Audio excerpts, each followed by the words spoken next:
भाइयों बहनों, मेरा इस संदेश को सुने, क्योंकि मैं ये संदेश किसी के लिए कह रहा हूँ और किसी को ये संदेश पहुँचा रहा हूँ। बहुत परेशान कर लिया मुझे।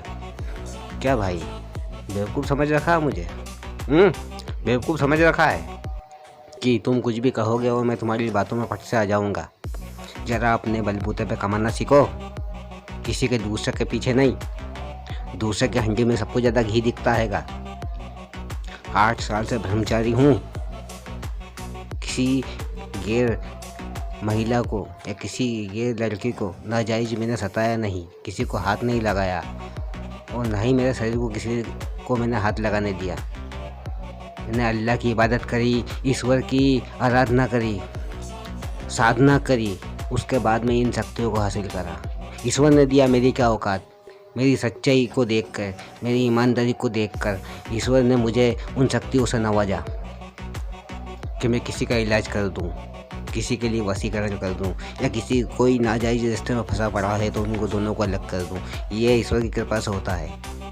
मेरी सच्चाई को देखते हुए ईश्वर ने मुझे वो शक्तियाँ दी। अब तुझे तो बस कमाना है मेरे ज़रिए, तो दूसरों से तू बात करके आ रहा है और मुझसे कह रहा है कि मैं तेरे से पैसे तुझे दूंगा, नहीं तुझे दूंगा।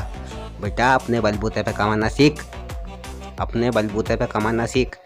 किसी के दूसरे के कंधे पे रख के बंदूक गोली नहीं चलाई जाती। और मुझे क्या कहता तू कि जब भी तुम गुर्बत में हो, गुर्बत उसको कहते हैं ना, खाने के लिए दाने हैं पास में, वो दूसरों के आगे भीख मांगते हैं।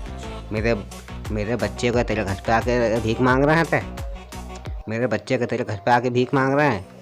मालिक ने, ईश्वर ने मुझे सब कुछ दे रखा है, सब कुछ दे रखा है, लेकिन मैं यही चाहता हूँ कि जैसी तकलीफ़ें मैंने उठाई है, मेरे भाई बहन जो भी है, जो चैनल पे मुझे सपोर्ट कर रहे हैं, वो जो भी तकलीफ़ में है उनको मैं उस तकलीफ़ से बाहर निकालने की कोशिश कर सकूँ। लेकिन उनको उस समस्या से उनको मैं निजात दिलवाने की कोशिश कर सकूं, लेकिन उसके लिए भी उनको थोड़ा बहुत तो खर्च करना ही पड़ेगा।